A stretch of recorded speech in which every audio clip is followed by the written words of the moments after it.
La journée du 2 novembre a été instituée par l'Organisation des Nations Unies en 2013 en mémoire des deux journalistes français, Ghislaine Dupont et Claude Verlon, assassinés le 2 novembre 2013 à Kidal. Selon l'UNESCO et Reporters sans frontières, le taux mondial d'impunité pour les crimes contre les journalistes est extrêmement élevé, caractérisé par une intensification des attaques à leur encontre, notamment dans les zones de conflit où se concentre la moitié des meurtres de journalistes enregistrés. Entre 2006 et 2025, plus de 1800 journalistes ont perdu la vie dans l'exercice de leur métier et près de 9 cas sur 10 demeurent impunis. Au Mali, ici, la lutte contre l'impunité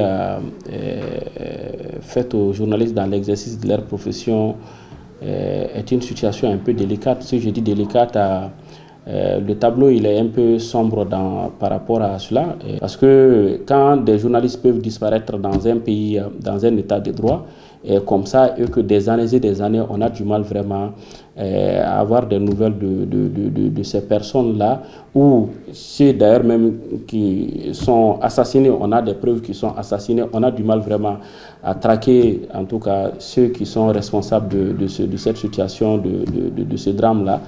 C'est quand même écœurant. En Afrique où les conflits armés, les coups d'État et les zones d'instabilité se multiplient, le défi est particulièrement aigu. Selon le rapport de Reporters sans frontières sur la région du Sahel, entre 2013 et 2023 au Mali, au moins 3 journalistes ont été tués, 1 enlevé et plusieurs autres victimes d'agressions, disparitions ou détentions.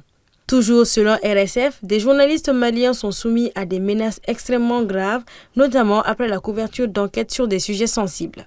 Effectivement, nous sommes dans un régime d'exception. Et qui parle de régime d'exception doit aussi comprendre que la liberté d'expression ne peut pas être, en tout cas, évaluée comme si on est dans un régime normal. Il faut le comprendre cela aussi. Et puis nous sommes dans une situation où la crise elle est multidimensionnelle. Il y a plusieurs facteurs qui se sont réunis chez nous ici, qui font que les journalistes, en tant que journaliste lui-même, je ne dirais pas l'autocensure, mais il doit faire en sorte qu'il puisse quand même exercer la profession vraiment dans la quiétude, parce qu'on est journaliste. On est journaliste parce qu'on est vivant. L'édition de cette année met en lumière les menaces auxquelles les femmes journalistes sont confrontées dans l'espace numérique.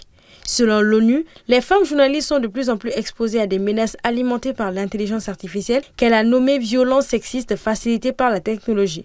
L'étude de l'UNESCO The Chilling 2021 a révélé que 73% des femmes journalistes avaient subi des menaces en ligne et qu'1 sur 4 avait été victime d'agressions hors ligne.